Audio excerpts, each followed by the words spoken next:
Hey, it's Kim at the Vintage Bunny, and I'm back with more of my flea market finds. This weekend, I found another bird book. This one was $3, but it's in excellent condition. It's got a ton of pages, and I already have plans for some of these pages. I did get into a long conversation about bird watching with the man who sold me the book, so I have a little bit of guilt associated with cutting this book apart, so I might hang on to it just for a little while before I get to making a journal with it.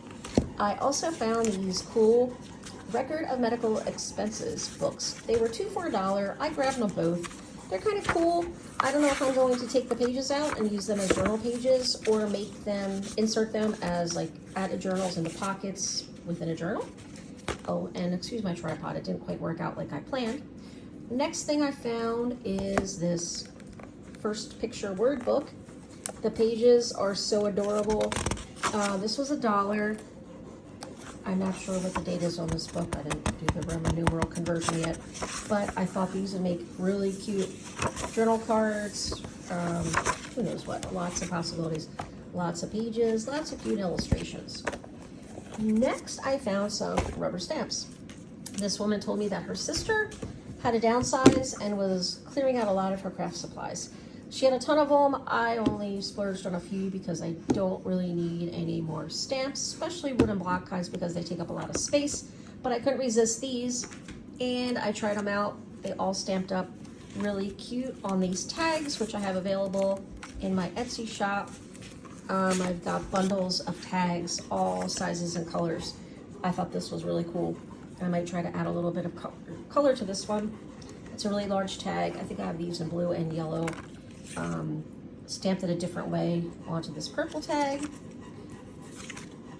That's great for a beach journal. Really cute. And the background stamp, the ink was a little wet, I smeared it, but I thought that was cute too. Those are the stamps. Next is a really cool book. I paid a couple bucks for this. I've never seen this Better Home and Garden sewing book. Of course, we all have the cookbook. This is a sewing book. It's complete. Everything is here, and it is a really cool book. Don't know if I'm gonna dismantle it right away. I might flip through it and hang on to this one for a while too. It's just got so much information, and if you're into vintage sewing or sewing in general, I'm sure there's some helpful information in here. And I do also have a vintage sewing themed journal on the agenda whenever I get to it. I have patterns, a lot of old needle cards and things like that. So this was a really cool find. And I think I have one more item. Last but not least, a gentleman had a ton of cigar labels, tobacco bags. He had a bunch of stuff. I paid $5 for these. He said there should be 100 here, and they are vintage. Try to get that to focus a little bit better.